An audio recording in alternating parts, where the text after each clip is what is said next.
Are we going to be using the chat? We're going to be paying attention, right? Michelle, I can moderate the chat and Q&A while you guys are talking. Yeah. Yeah. And then between speakers, if something's particularly relevant to one of you, I will ask it at the natural break, and otherwise leave them to the end. Okay. So we don't have to worry about the chat? No, huh? Do participants see the chat? They should, although some of the messages come just to us, but I'm going to remind people to send messages to everyone. Great.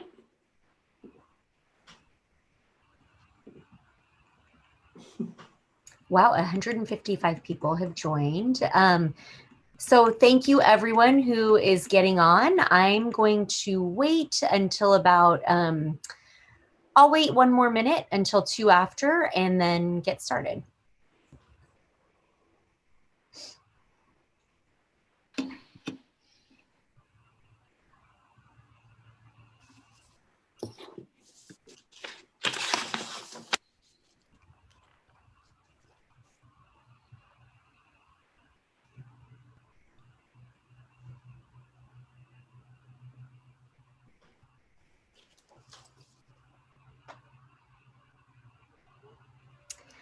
Okay, it's 2 minutes after the hour and it looks like a lot of people have joined us. So I am going to get started today on the webinar that the Family Justice Initiative is hosting. My name is Elizabeth Thornton. I'm a staff attorney with the Family Justice Initiative.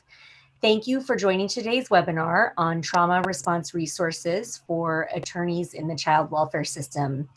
We had over 400 registrations, and we're really excited about the interest in this topic, and not entirely surprised given the sort of year we've had. So as background, the Family Justice Initiative works with a number of attorneys and experts from around the country in the field of child welfare representation. Both as part of our work groups, which are focused on high quality legal representation, and through our work with the FJI demonstration sites, which are jurisdictions focused on implementing multidisciplinary representation for families. What we've heard from our coalition of attorneys for families that we regularly work with is that now more than ever, clients in the child welfare system and attorneys are suffering from trauma. The pandemic has made it harder for clients who are struggling to access services, have meaningful visits with each other, and struggling to reunify. And despite these challenges in many, many places around the country, termination of parental rights keep moving forward. And I think that the attorneys who work really closely with families going through this system have seen how hard this is. And it's a hard time to be their legal representative. And then on top of that, a lot of people, attorneys also are cut off from family, friends, and other natural supports that can make shouldering that burden a little bit easier. On top of this, this year we all witnessed the murder of George Floyd. We're reckoning with our nation's history and present racism, and the child welfare system is not exempt from that at all. And that knowing that we're part of a system that disproportionately separates Black and Brown families, and maybe not knowing what to do about that or exactly how to address it also is causing trauma, I think, for attorneys and professionals working in the system. So in response to these issues, and given that it's right before the holidays, which can also be a stressful time for folks, we thought now would be a good time to provide some understanding of how trauma impacts our legal work and some tools and ideas for dealing with it. We have a great panel of speakers today, including Allie Dolan from the Support Center for Child Advocates in Philadelphia, Mark Evsis from New York University, and Michelle Cortese from the Center for Family Representation. Before starting, I wanted to cover some logistical topics. So the first is there is a Q&A button in the Zoom. We will reserve most questions until the end, although I may ask specific, very relevant questions in between speakers, but the Q&A button is the best way to ask questions. You can also use the chat. Be sure to double check who you're sending the chat to. The default is just to presenters, but feel free to send chats to everyone because I think everyone can benefit from people's comments and feedback. And then finally, I just want to again say that this webinar is being hosted by the Family Justice Initiative. Our goal is to ensure that every child and every parent has high quality legal representation when courts make life-changing decisions about their families. The initiative was started by the ABA Center on Children in the Law, the Children's Law Center of California, New York Center for Family Representation, who's represented on this webinar today, and Casey Family Programs. The leadership team today includes the Washington Office of Public Defense, the ABA Center on Children in the Law, and the Children's Law Center of California. Please visit our website, familyjusticeinitiative.org. We have a lot of resources there for attorneys and advocacy tools. And finally, I want to thank Katie Carden, who is a law student. She worked with the ABA Center on Children in the Law this summer and drafted an excellent trauma response resource guide for attorneys that we are hoping to roll out quickly and will be a great accompaniment to this webinar. So without taking too much more of your time, I'm going to turn things over to Mark, who's going to kick us off. Thank you so much. Hi, everyone. It's nice to be here. We wanted to start off with just a brief 1 or 2 minute mindfulness exercise to center you in the experience here. We've all got a lot going on. I'm looking out at a snowstorm right now, so lots going on. So I want to just ask you if you're comfortable to soften the focus of your eyes or let your eyes close so that we can just have a moment of awareness. And what I'd like to ask you to do is bring your attention to your breathing, to the physical sensation of your own breath. So just take a moment and become aware of how it feels to breathe right now. Just letting your attention dwell there so that you can become aware of the sensation of breathing. And you might notice, while you allow your attention to dwell there, that you have thoughts passing through your mind, that your 5 senses are streaming with information, that you might feel things in your body or emotionally. We're just going to try to maintain for a moment our attention on our breath. And as you pay attention there, just begin to deepen your breath just a little bit to just allow us to lean into and relax into this informational experience we're going to have here.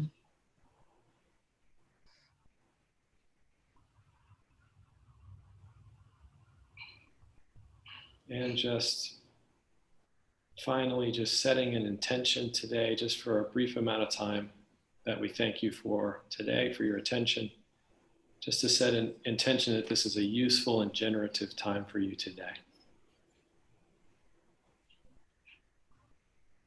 Letting everything else go so you can focus.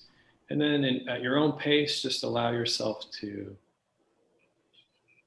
redirect your attention with curiosity towards the screen and this great group of people will share some information.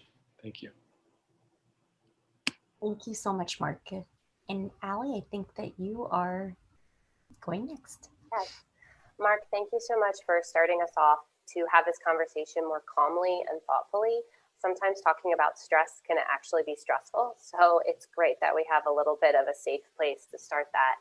I'm Allie Dolan. I am a social worker at the Support Center for Child Advocates in Philadelphia. We provide representation for children and youth. We use a volunteer model.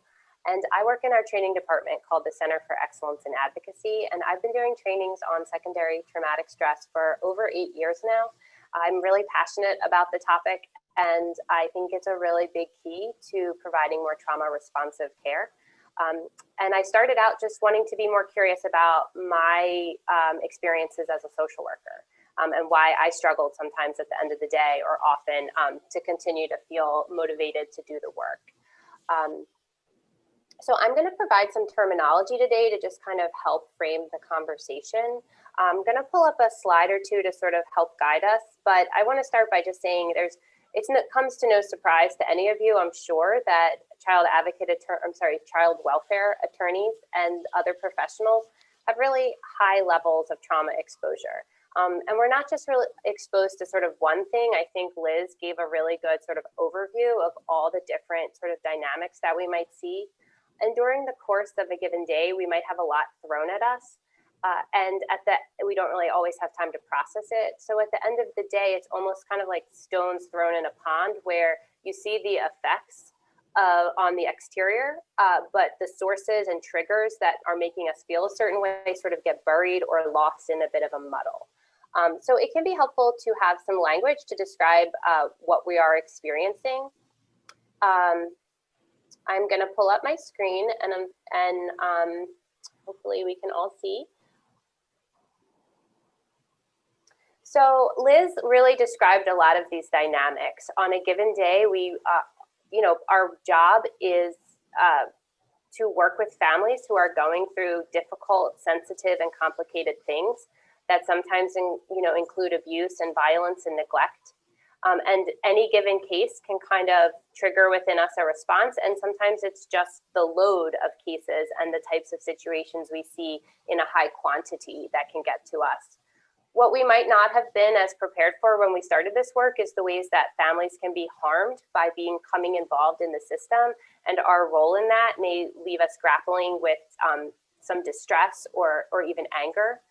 We also are witnessing the personal impact of larger injustices, of structural violence where families can't really meet their needs, and that may be part of what brings them to our system, and that may also be distressing.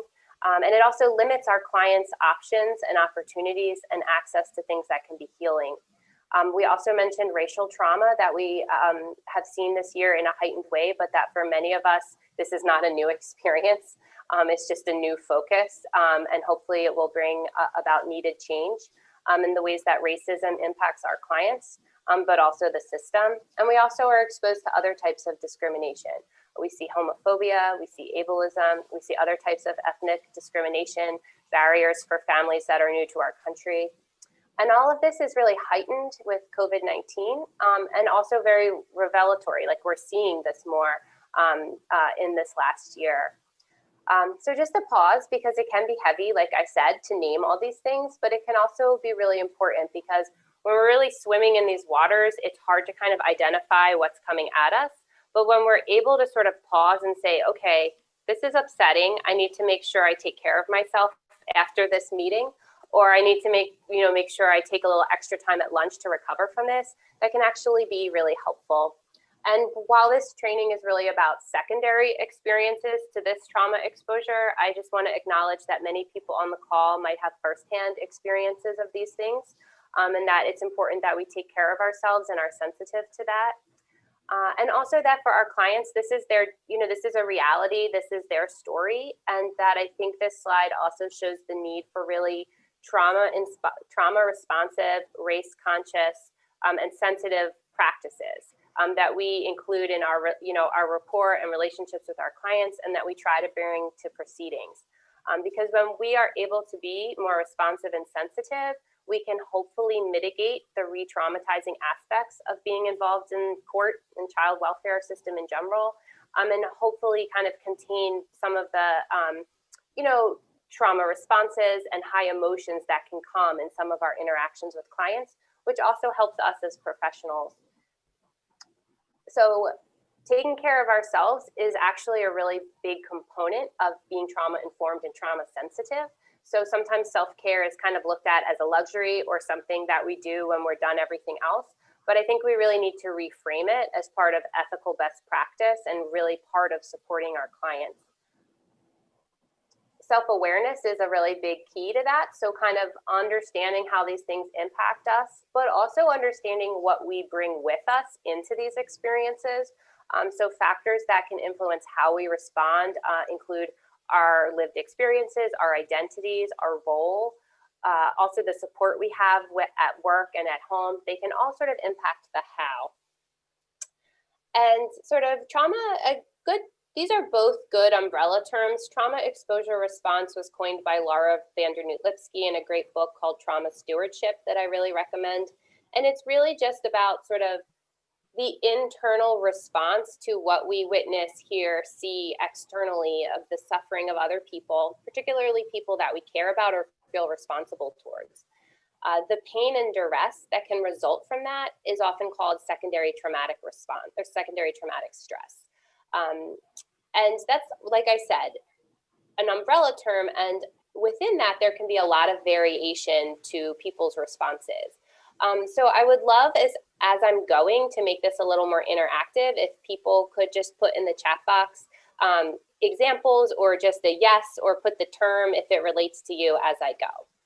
So compassion fatigue is really just the overuse of our empathetic skills and our compassion reserves. And just like any muscle group, if we were to over-exercise it and not rest, we could cause injury. And compassion fatigue can look like exhaustion, irritability, snappishness, and sometimes even just feeling like we need to numb ourselves at the end of the day, or that we don't even have the energy to engage with our loved ones in the way that we want to because we're so tired from connecting. It's like we've used all our connections, right? If compassion fatigue is about what we put out in the world, vicarious trauma is what comes in and sort of what sticks with us. So that case or story you can't get out of your head at the end of the day, or even years later, something you keep coming back to.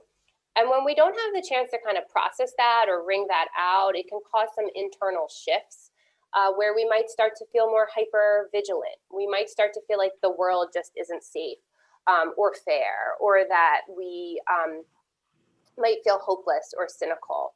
So that's what vicarious trauma can look like, is sort of that internal shift that can happen. Moral distress occurs when there is a conflict or tension between our values and our ideals and some aspects of our work. So both Liz and I have given some examples of that sort of broadly about frustrations or anger when we see families re-traumatized or decisions that are made that are not in the best interest of our clients. And when we feel that and we feel some powerlessness about that, that is moral distress. And it can sort of eat away at our job satisfaction, at our confidence in our organizations and the system, and even confidence in our own practice.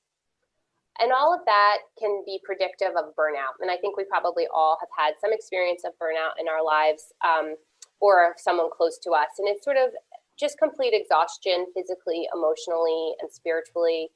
It can look like looking checked out, looking like you're no longer motivated, sort of more passive in your role, or it can look like someone who's very frenzied, trying to do it all, burning the candle at both ends, overcommitting ourselves. And what can be dangerous is that both our work and our professional cultures, both in law and social work and other helping professions, we sometimes require and reward those behaviors just to get the job done or just interpersonally. So we need to sort of be on guard for how we sort of incentivize or lead people towards burnout sometimes.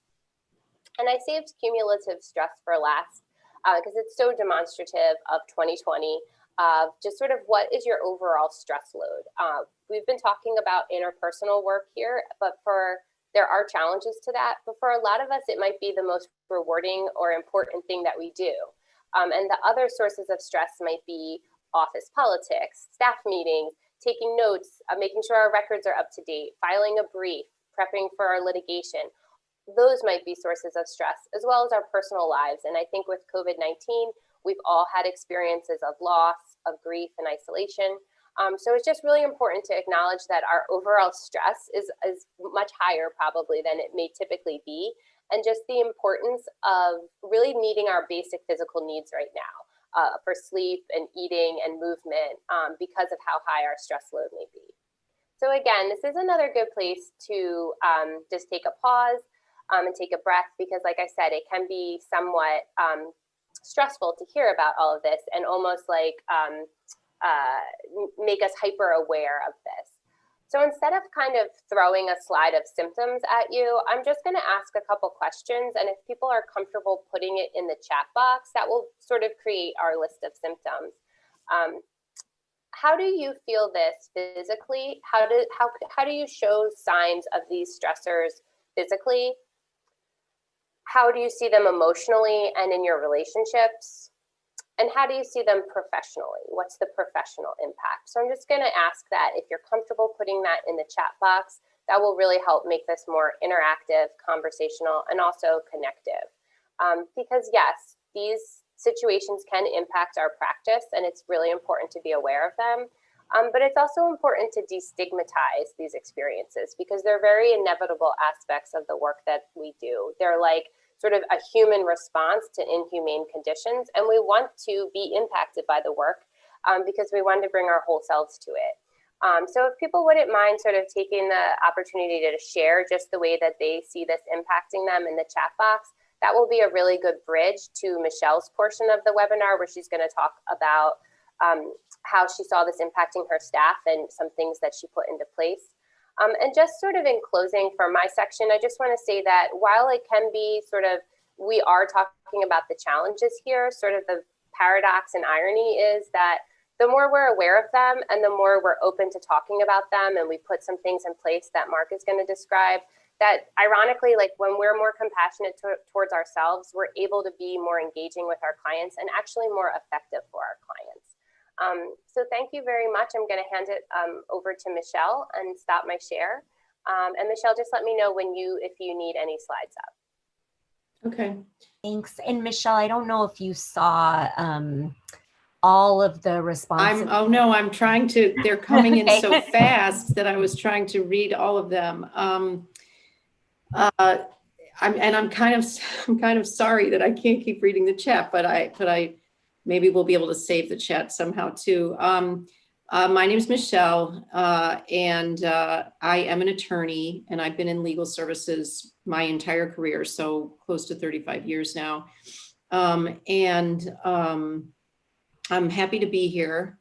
I want to just say that I did see one thing in the chat about ineffective leadership and irritability with ineffective leadership. So there are many ways in which I'm not as effective as a leader as I wish I could be, or I certainly have a lot to learn. But on this topic, I think I'm on this webinar because I don't have the clinical skills of Mark or Allie, but I am an executive director at a legal services agency, and we began to try to address these things for our staff several years ago with Mark Evsis, who's on this call. And the way that it came about at the Center for Family Representation, which is CFR, and I'll refer to it that way, is that we actually have 2 in-service days a year where we bring together our whole staff. And at the time, our staff probably numbered about 80 people. Now we have close to 125, but at the time we had about 80 people. And one of our supervisors actually read Trauma Stewardship, the book that Allie recommended, and I also highly recommend now that I have read it. She'd read the book and she came to me and a couple others and said, you know, I think we should take a little bit of time at our all staff training day to just, for me, I'd like to do a presentation on this book, and I'd like to, you know, hear from staff. And I said, fine, you know, like, sure. You know, this is well before I had ever heard the term self-care, compassion fatigue, trauma stewardship, secondary trauma. So I was probably a little bit quizzical. I hope I wasn't skeptical, but we work at CFR with social workers, and we work with parents who've been system impacted as part of our professional staff. There are parent advocates. So I think our agency already knew that lawyers have a lot to learn from social work staff and from system impacted parents. And so I hope we're always open to learning about things that nobody taught us in law school. And it was actually a lawyer who had read the book. And she and another, I think a social worker, presented on just some of the basic concepts in this book, which are similar to what Allie was outlining. And what followed from that was about 90 minutes of different people on our staff, one by one. And at first it was people were hesitant and they were slow. And then it was like that chat. Then it was just like that. It was people saying they couldn't talk about stuff at home. It was people saying they couldn't get certain things out of their heads. It was people talking about how crushing it was to deal with injustice every day and how people treated our clients. It was difficult to sleep.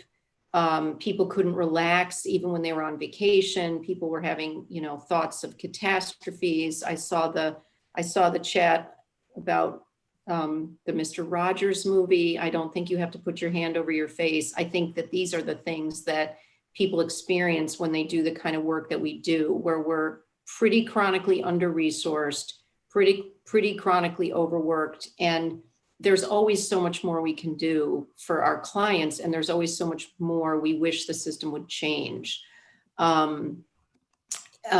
So we were hearing from attorneys, social workers, and parent advocates about all of these things, as well as just witnessing racial harm day in, day out, and feeling powerless. And then even, and I'm not sure if this came up in the chat, we even heard from people that when their clients were angry with them and they understood why their clients were angry, and they even understood why some of the anger ended up getting directed at them, that they weren't doing enough. So it wasn't just, I can't sleep. I don't think I saw this in the chat, but a lot of people talked about drinking too much alcohol, feeling like they were exercising less, not more. They were just trying to just work harder, work smarter. And, but some people were saying, I also now am burdened by this feeling that I'm not doing enough. And so I went home that night. It was a Friday, and I went home that night and I said to my husband, who is a social worker, wow, we have to do something for our staff. Like, we really have to do something, because we knew this work was hard, and representing parents, which is what we do, is really hard. But I think any legal services job is really, really hard. And many social work jobs that work with the kind of clients we work with is hard for all these reasons.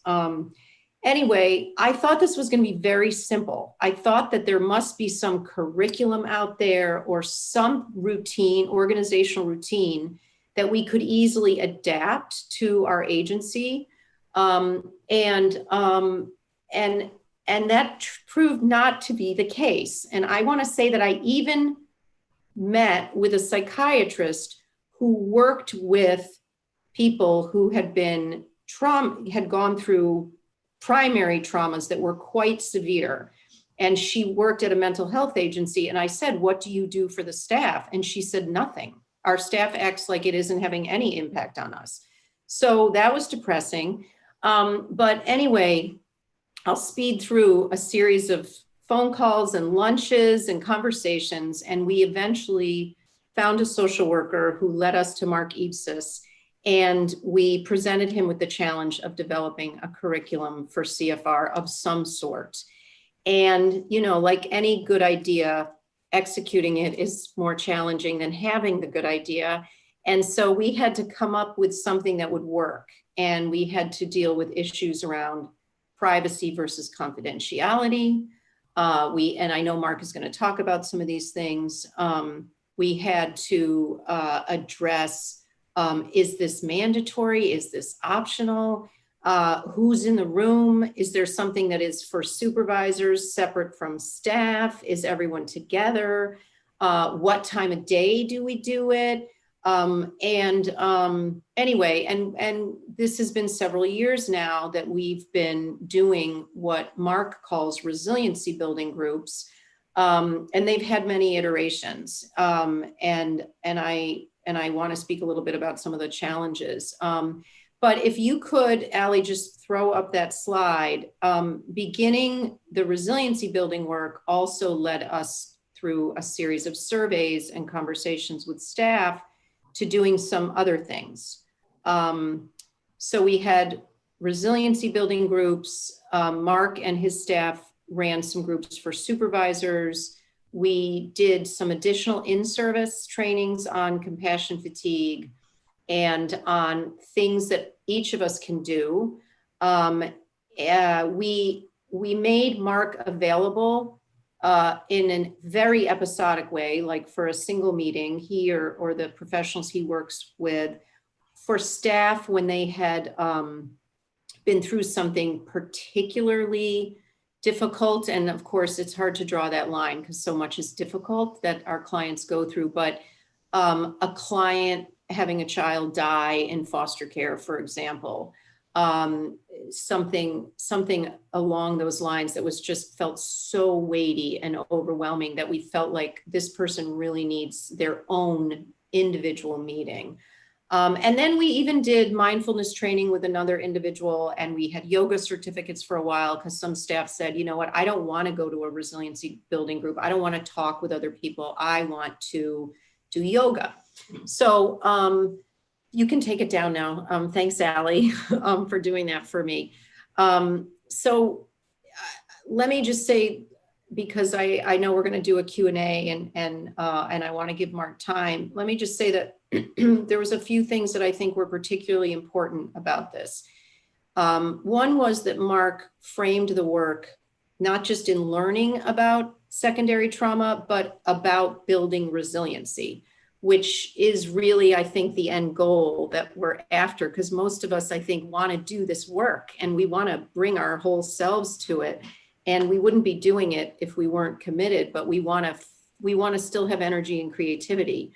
One was that what the groups focused on were things that people did outside of work primarily, some inside work, but as Mark's going to talk about, you don't have to be part of an agency to engage in self-care. In fact, I engaged in some things that have nothing to do with CFR as a result of our work with Mark and reading the book. And they are things that don't have to cost money. And they are things that don't even necessarily have to cost a lot of time, but even are as impactful as what Mark did at the beginning of this webinar. The other thing I would say is that it's very hard to find funders who want to pay for this. Our public contracts do not cover this. And so it has been challenging to fund it and will continue to be, I think. And that's partly because funders want these results that I think are not actually what self-care work is after. Like they want to know that 100 people are taking advantage of this every single session, and that as a result, we have no attrition, or as a result, people are expressing all sorts of other satisfaction with the work. And I don't believe that's what the work is really about. I think we want to just create a place where every person, depending on what they're going through that day, that moment with that client or in their lives, can gain some new skills for addressing the real difficulty of this work. I think legal services professionals, lawyers, social workers, parent advocates, parent mentors, I think we are first responders. And I think we are dealing with people at some of the worst moments of their lives in a structurally racist system with inadequate resources and with a court system that does not always, support us or our clients. In fact, I would say often does not support us or our clients. So those have been some of the challenges. Interestingly enough, even at our agency, even after that training, we have times when resiliency building, only 2 or 3 people come on at a particular time. We've had times where no one comes, and so running an organization and trying to figure out like what is the right balance and how should we be spending resources, and how do we know people are using yoga, and it's really helping with work, and so I don't say any of that to make anybody feel down about trying to pursue this. I just say that as somebody who is in a position of running an organization, it's been really great for us, but it isn't always it isn't always so clear how to continue it, when to continue it, for whom, with whom, and then how to pay for it. And so I do think that some of the most valuable work Mark has done with us and his staff is to just keep giving us ways to, on our own as individuals on this planet, in this incredibly difficult time, doing this incredibly difficult work, can address, heartbreak and what I really do believe is secondary trauma and compassion fatigue. So I think I'll turn it over to Mark. That's my time is up. Yeah, we have had a lot of feedback coming in, and I'm really happy to see everyone sharing. I'm going to reserve it for the end to give Mark a chance to talk, and then hopefully everyone can discuss some of the questions that I'm hoping that we'll get to. Okay. Thanks, everybody. I'm going to take about 10 minutes to just talk about some organizational approaches that we've used and sort of piggyback off of what folks have said. So I'm a clinical psychologist, and for several years, I was helping with the behavioral health programming at the World Trade Center Health Program at NYU Medical School, serving first responders to the attacks of 9/11. So I totally agree with Michelle that we need to broaden that definition of first responder, people who are exposed regularly to trauma in their work. And in the course of being a clinician and doing some research and training, discovered that my colleagues were affected by this work, and then fortuitously got to meet Michelle, who was really ahead of the curve in that not only were the mental health clinicians not talking about how the work impacted us, but neither were most other folks. And that's really shifted, even in the time since we've been working together, it's shifted a lot since we first started that work. And I think with COVID now, the role of workplace in people's lives is probably shifting in that, your work is in your home, all these boundaries have collapsed. And so people are looking to the workplace for more than a place to do the work they were hired for. So they want work sometimes to play a different role. So what we came up with was different ways to support people who are exposed to trauma in the workplace. And the trauma is transmitted from person to person, not just in a traumatic event, but then in the telling of that event, in the helping of that traumatized person, even in the administration of an organization that handles and treats trauma. That trauma gets transmitted through a system in ways that sometimes we're aware of and sometimes we're not aware of. So our role with our organizations is to help them become aware of how trauma is affecting the individuals and also the system itself. And CFR was very much ahead of the curve on that and just wanted to find creative ways to address how their folks were being impacted. So we've already heard about this important nomenclature and how to classify some of these things, and maybe what you can do yourself. I always think of professional athletes who spend all this time in the gym so they can do their job well and safely. Well, self-care is our version of that. We need to take care of ourselves so we can do this job well and safely. And instead of lifting weights, although that's definitely a good option, or exercise, any way in which you can restore yourself, your sense of self, and your mental and physical health is great. And it's really a must. Trauma is sort of like radioactivity. You want to minimize your exposure, but sometimes it's part of your job, to be close to it. So you need to protect yourself, and then you need to minimize your exposure. It's amazing always, although not surprising, how many folks who work around trauma who then go home and watch trauma on television, or they're reading about trauma and they're sort of immersed in it. And it's good to take a break. It's good to restore yourself in whatever form that takes. But I want to talk about organizational approaches too, because trauma gets transmitted into systems of oppression like systemic racism, and even counterintuitively into the systems that are meant to help people who have been traumatized. And the most obvious one is that just people aren't aware. They're just not aware that trauma is impacting their system or the people in the system. And it's not a willful ignorance. It's not that people don't want to know. People do. They just, in psychology, we call it motivated forgetting. It means you don't intentionally not know, but you kind of don't know. And it's kind of sometimes good not to know about bad things, because on some level, you don't want to know about them. But part of our job is to address trauma, so we need to know about it and its impact. So the ways in which we've done this are several. Can we bring up that first slide, Ellie? Thank you so much for that. So we wanted to look at systems and say, okay, well, we need everybody to be taking care of themselves as individuals, but what can the organization do?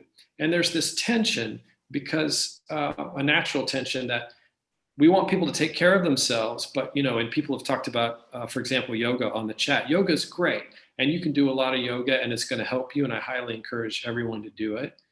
And yet, it's probably not enough. If your caseload is 2,000, right, and you're working 7 days a week, and you don't have any healthy boundaries, it doesn't matter how well you take care of yourself. You need your organization to try to invest in your well-being too. But the tension on the other side is the organization can't just give you one case, right? And they can't give you, 50 weeks of vacation a year. So there's this tension between, you need to take care of yourself, and the organization needs to do what it can practically do and still exist and still function. So that's the tightrope we're always walking.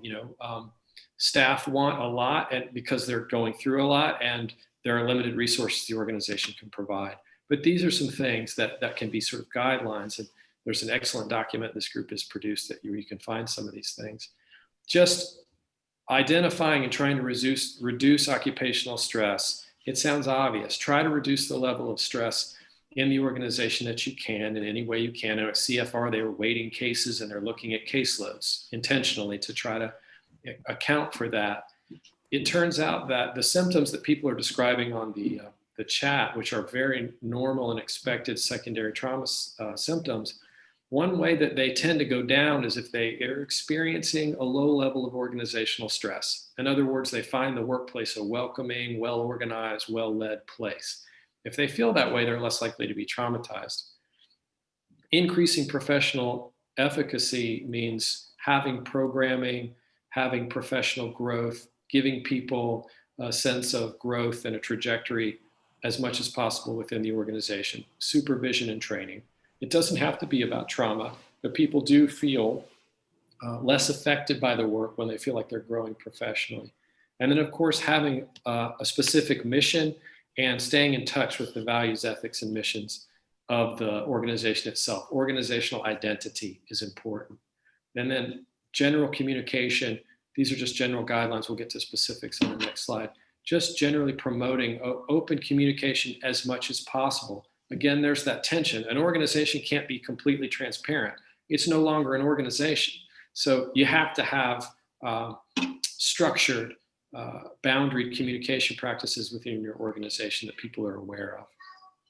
So let's go into some specifics. Could we just do the last slide, the next one? Thank you. These are some ideas that we've come up with in our work with CFR and then expanding to other areas. Although I have to say that CFR was the first, and often the calls I get are people who just know Michelle. That's how they find out about us, because they were one of the first organizations really to intentionally implement these things in this work area. So having reviews, assessments regularly as much as possible and formalizing them gives people a sense of security. Even with negative feedback, they feel more secure, and they might experience less occupational stress. So we highly recommend you have regular review and assessment. Of course, DEI initiatives, that's the norm now, thankfully, in our organizations, but having a commitment to DEI and actively addressing that through programming. Stress and resilience support, as Michelle said, we use our resilience groups, which I'll describe a little bit more in a moment, and then just generally assessing and cultivating a healthy workplace culture. You notice that none of these are really directly addressing trauma, but the research that is developing is indicating that a well-run organization in all these different ways, and all the ways we normally think of an organization that's well-run, is really a protective factor against the impact of trauma. It doesn't mean if you're affected by your trauma, you've got poor leadership or a bad organization. It just means that this is one of the ways that we can help. Now, specifically for secondary trauma and stress and resilience, we developed these resilience groups, really working with CFR to tailor them giving people a place to speak to each other about what's working, the cultivating the organizational wisdom that's there. What do you do to take care of yourself? How is this work impacting you? And what are you doing to take care of yourself? And what we find is there's a collective wisdom that people really support each other with. And we bring in our own expertise as psychologists and try to add, mental health psychoeducation through training and also through the resilience groups. So if you are a solo practitioner, a few people have said that they are, I really highly recommend that you form a peer group that meets regularly to talk about the impact of your work, not just to share the stories, those are important, but to say, this is how it's impacting me, and this is working, this is not working. What do you do? How do you do this job? How are you developing longevity and resilience? And then the resilience groups themselves, as I said, are a place where you can form them in solo groups, but also within organizations that meet regularly. We find them that the open groups are best, as Michelle said. It depends on the level of need. It depends on what's happening in the organization. We have them regularly, sometimes monthly, sometimes every other week. And then we also offer services when there are critical incidents like layoffs or client fatalities or anything that's unexpected and stressful. We have begun to offer individual coaching sessions, 30 minutes with a coach, a resilience coach, to just have the resilience group be a little bit more focused on one individual. It's not psychotherapy. It's just a way to say, how is this work impacting you, and what can we do about it? So I want to leave a lot of time for questions, because that tends to be one of the most fruitful parts, but I'm happy to answer any that folks might have. Thank you so much, Ali, Michelle, and Mark. We have had a lot of the questions and comments come in, so I'm going to go through them and then maybe open them up for each of you to answer, or however you think it makes sense to address it. So some of the themes that came out in the chat based on Ali's, requests for feedback about trauma was people are having trouble sleeping, feeling depressed, snapping at family, cynicism, exhaustion, can't focus, drinking more, and really not feeling like they're good enough at their job. So I think that I just want to say, for everyone who responded, there was a lot of consistency in how people are feeling. And I think that each of the panelists have also addressed that. One question that I think is really important that came in is, how can I be compassionate with myself when my clients are going through so much? And the idea that people feel guilty or that they don't have time to take care of themselves because what clients are going through. So maybe if you can each touch on that, or if you have any thoughts on that, that would be great. That's something I really relate to and struggled with a lot early in my career, and really that reframe of self-care as like a luxury, or like that is just something that you do on the side when you have time, to actually, like Mark said, it's part of your best practice, actually makes me feel okay taking time to take care of myself. There's a great article I'll put in the chat. The authors are Barnett and Norcross, and they call it, it's really for psychotherapists, but I think it's applicable to any field, just self-care as an ethical imperative. And for me, just kind of that title in itself really helped reframe. And they just tell the story of sort of, you wouldn't chop wood with an axe that you've used over and over and over and over again without sharpening it. And if you just kind of think of these little things that I know a lot of people are saying in the chat box that is a time issue, and I understand that.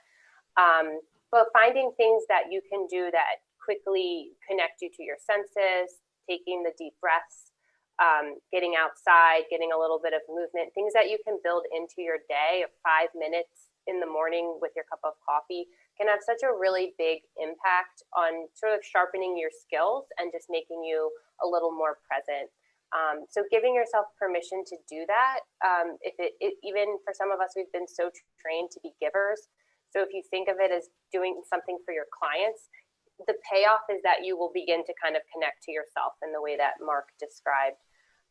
So those are my thoughts to that question. And it is something that I can really relate to. And I know that there was something in the chat that sometimes when you start taking breathing exercises, it can evoke an emotion or can almost feel, sometimes you might even feel like suffocating a little bit, is just to listen to yourself, to not do things that don't feel comfortable. And that maybe you need to wait until you're alone to get some of that out, or sometimes movement can get that energy out more than deep breaths. So I just wanted to acknowledge that in the chat as well.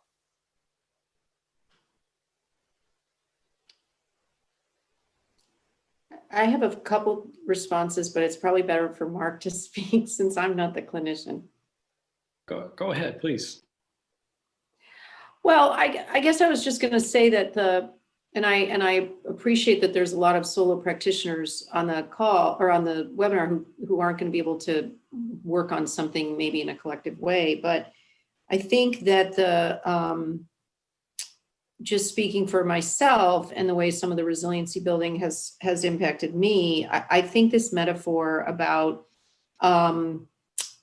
that athletes would never say they don't need to take time for themselves in order to do a good job in the game. Like that we would think they weren't really doing their job. I think it's great to think about this as an ethical imperative, except that, as an attorney, I want to be careful because I don't think that people who fund this work see it that way. If they did, maybe they would give us funding. But I do think that that if you're focused on resiliency and creativity in the long haul, just like training for a marathon, you want to appreciate that you're going to have to do some things for yourself. And I think building in routines for it every single day is something that has helped me. So I am a lousy meditator, but I still try to meditate for 10 minutes at least every day. There are an amazing amount of apps that you can, many of which are free, that will just prompt you a couple times during the day to take 3 breaths. I try to take all my vacation. Mark wisely said to me, don't take all your vacation with your family. That's not self-care. So now I don't, even though I have a far-flung, pretty big extended family. I've really changed my diet. I prioritize exercise, even if it's just like a walk around the block.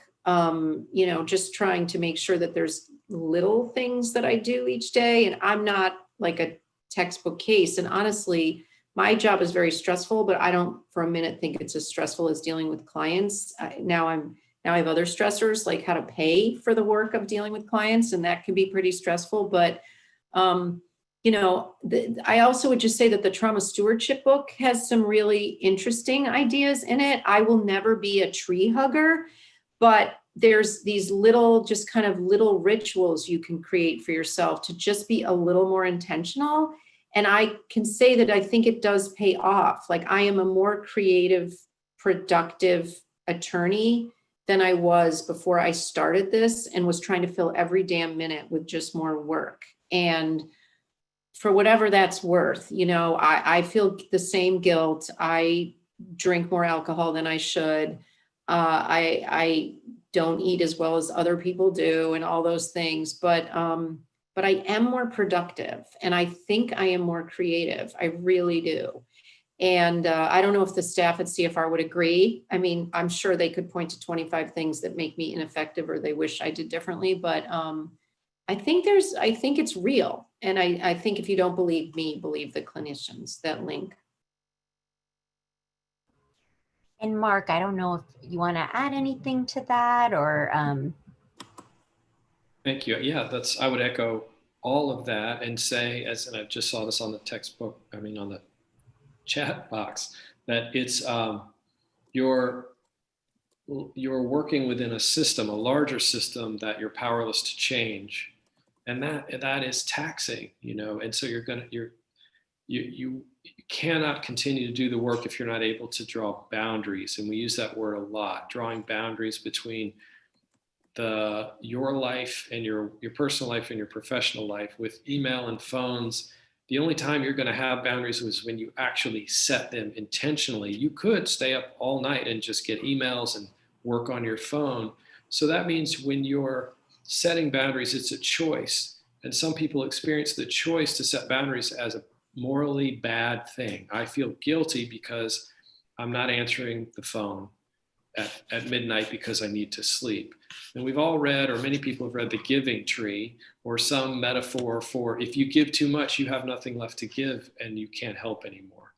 So I know it's a very basic sort of tale, but we just want to make sure that people remember you can't do this work effectively if you're not intentionally taking care of yourself.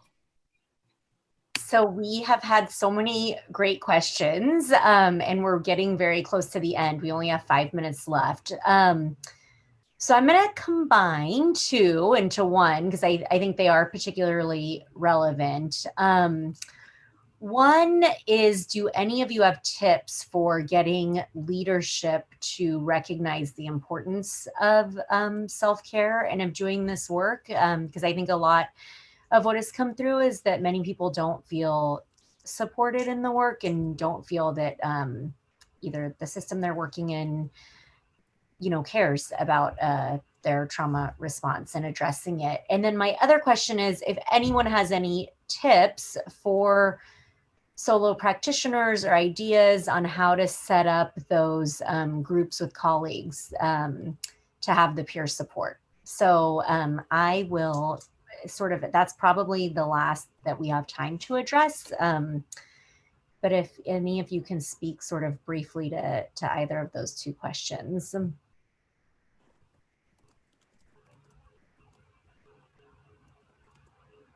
Michelle, what was effective for you in realizing that something needed to be done? Sorry. Oh, I'm sorry. I thought I was on mute.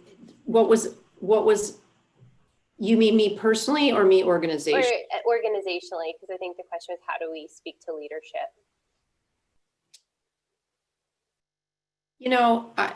I sent a comment to Robert because I appreciated what he said, but like,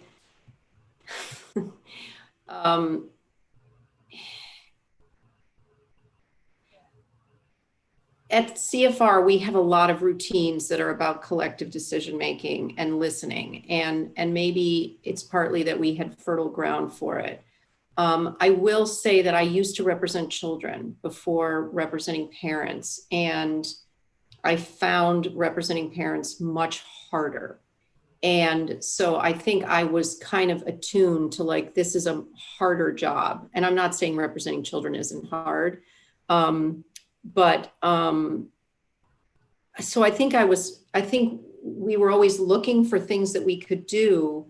And I know at the time, and our salaries are not as competitive as I wish they were, for example, even with other legal services agencies, and there's a lot of history to that. But I know at the time I was in this place where I was like, what else can we do that isn't the same thing that than adding $1 million to our bottom line or $2 million to our bottom line? Like, what are some other things we could do that people would appreciate and would help them do their job better? So I don't know that it was any one thing, but I will say this.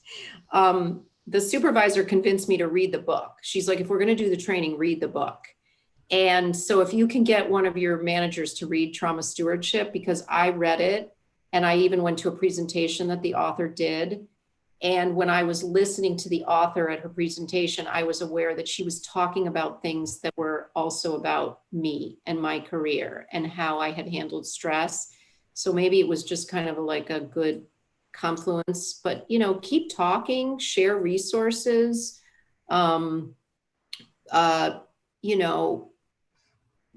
keep talking and sharing resources and asking whether could we pilot something? And could we pilot something that maybe we don't have to have an agreement, we'll always do it, or you'll always pay for it? Could we pilot something? I think people who are on this call that used to work at CFR and work in other places now know that we piloted a lot of things. Yeah, I don't know exactly. I have tremendous respect for the staff, and I think the work of representing parents is very hard. And I've just I think some of my job is how to make it easier, but it's also to watch the bottom line. So resiliency building was like something we could do, that we could try, that wasn't going to break the bank. But even then, I have since found it really challenging to pay for. So I don't know. I wish I had a better answer. I think that was a good answer. And I like the reference to read the book. I mean, that is a concrete Guadalupe has something in there that's very important. And I want to tell you that I try very hard not to do that anymore. I time emails. If I write an email on a Saturday, I schedule the send so that if it's going to go to someone later, I don't always remember. But Mark was one of the people who told me I had to stop doing that. So I said, okay, you're a doctor. I'll stop.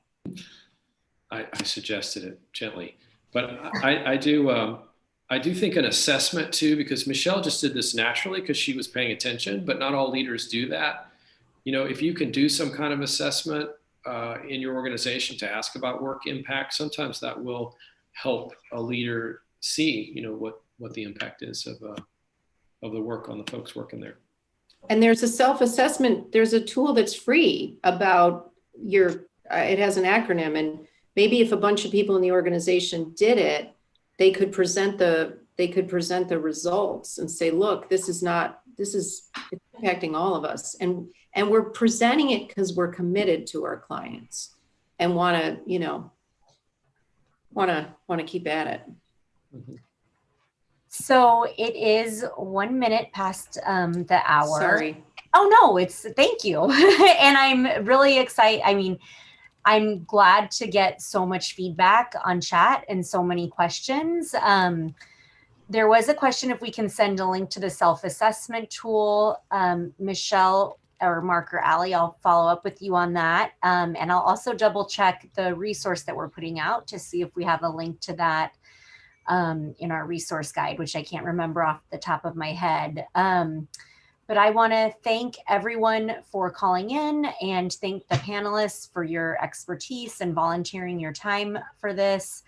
And I just want everyone to know who's written in about what they're experiencing, that you're not alone, and that I think all of us in the field experience this and have these feelings. And I don't know if anyone else wants to close out with anything, but I will probably sign off soon because we are over time. I could stay on, but I think if Allie or Mark could stay on for a couple minutes, I'm sure they'd have other advice for people who are just having to take care of self-care on their own, which is, I think, that's the lesson to me. Even when I leave CFR, I still have to do self-care. I'm happy to. If others want to stay on and ask any more questions, I'm happy to. Yeah, it looks like folks are dropping off. I do see great presentation and too short. So maybe, I mean, I think another theme was, you know, I'm a solo practitioner. How can I do this work? And I'm not supported by the system. We have way too high caseloads. So that was something that came up. What do we do in that situation, or what are some ideas? So I think talking about some of those strategies could be good.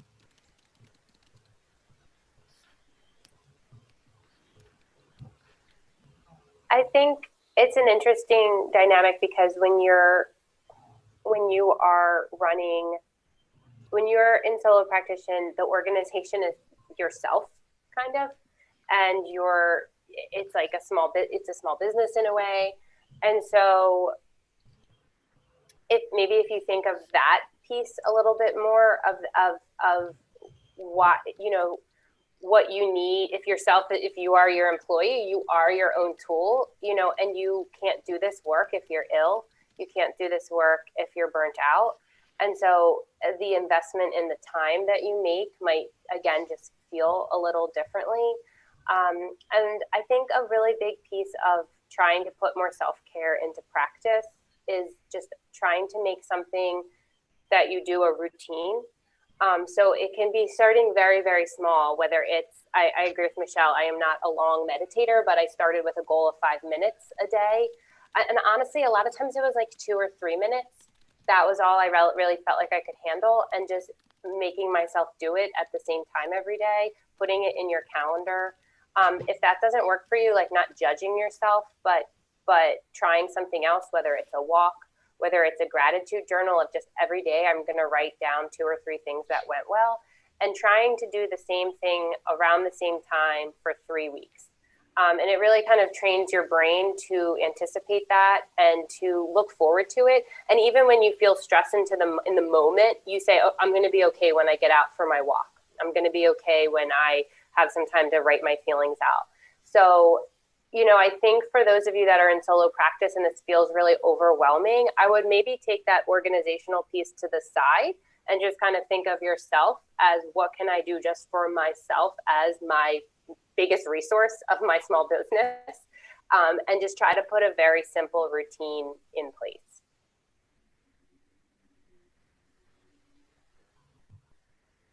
Okay, and then I want to be respectful of the presenter's time too, because I know it's getting late on the East Coast. So maybe one other question that came up, and Mark, I think you did talk a little bit about this, and Michelle too, but someone had asked, do you have any tips, especially for supervisors who are experiencing trauma themselves and then are supervising people who are also going through trauma? Is there anything sort of special to think about with respect to supervisors? Well, in my experience, and I'd love to hear what Michelle would say about this, that the supervisory relationship is often where some of the trauma can sort of impact the workplace. There's something called a parallel process, where you might meet with a client and have a difficult experience hearing about their experiences, and then walk into your supervisor's office and sort of transmit those feelings onto the supervisor. You're angry at your supervisor, for example, which can be very confusing for a supervisor who thought everything was fine, and it doesn't see a clear reason why this person is so upset. So normalizing within the supervisory relationship that there might be things that come up between us, and we should be open to talking about how this relationship is going professionally. I think in normalizing that we do talk about the impact of the work. Of course, it's not the supervisor's job to make sure that the supervisee is healthy.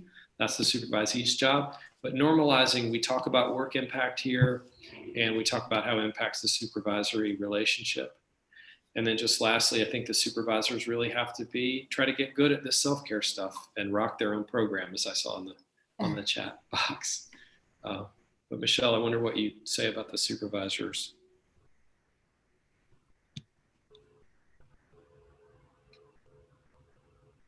Oops, we might have just lost Michelle. Okay.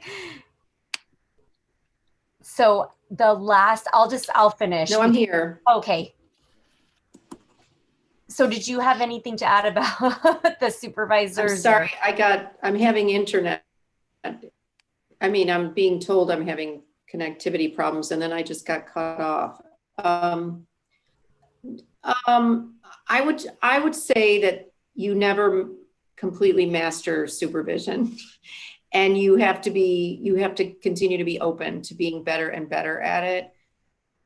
I think that we're a little bit fortunate at CFR because when issues come up, we can recommend the resiliency building groups to the staff we supervise. But I know that I'm always trying to listen both for a problem that someone might be bringing that they want help solving, or they need help with a strategy, as well as what might be going on for a person, and trying to ask about that in a non-judgmental way. I think motivational interviewing is a great tool for like a lot of interactions, and that reflective listening piece. And this is what I think I heard you say, or is this what you're saying? To try to be empathic and create room for empathy in the supervisory relationship. And I don't always accomplish that either. I think when you're stressed and you're going at a fast pace and you're strained, supervision gets very focused on like, what do we really have to focus on? So I feel like, 30% of the time I achieve what I'm talking about on it, and that's a good day. But I think there's also a lot of really good stuff written. And I think the thing that I'm most aware of in terms of the resiliency building piece that was a blind spot for us is that we didn't integrate racial equity issues soon enough, and that we didn't create a space for color around resiliency building. When you share something with most of our clients are almost all people of color, that we didn't build that in, and that was a blind spot. And we're actually trying to address that now with some groups for staff of color, just around the notion that resilience isn't just about you as a practitioner, it's you as a person of color having to live in this world day in, day out, and there's no escape from it. And so, and so now we're trying to bring that to supervision too, so there's always a lot to learn, but there's some really great resources out there. And I think people, Allie and Mark, know them better than me. And, to just try to give your supervisors the space to say, we really need help with this, whether it's through a survey or something, it's all hard because there's always a lot to do, but. So I think we should end the meeting probably at the quarter hour. I will, just another thing that has come in that I think is relevant is someone asked, and I think Allie and Mark, this is probably particularly relevant for you guys. Do you do trainings for judges, and are you available to do trainings or presentations to other folks around the country if people want their leadership or their courts to hear something like this? What are the options for that? I am just putting my email address in the chat box because we absolutely do trainings. We actually have a lot of content ranging from sort of what I did today of recognizing the issue, basic self-care kind of resilience building, mindfulness, and also something that can be more targeted towards supervisors and leadership, and just kind of organizational wellness and organizational dynamics, as well as a lot of content on trauma responsive strategies for attorneys and other professionals.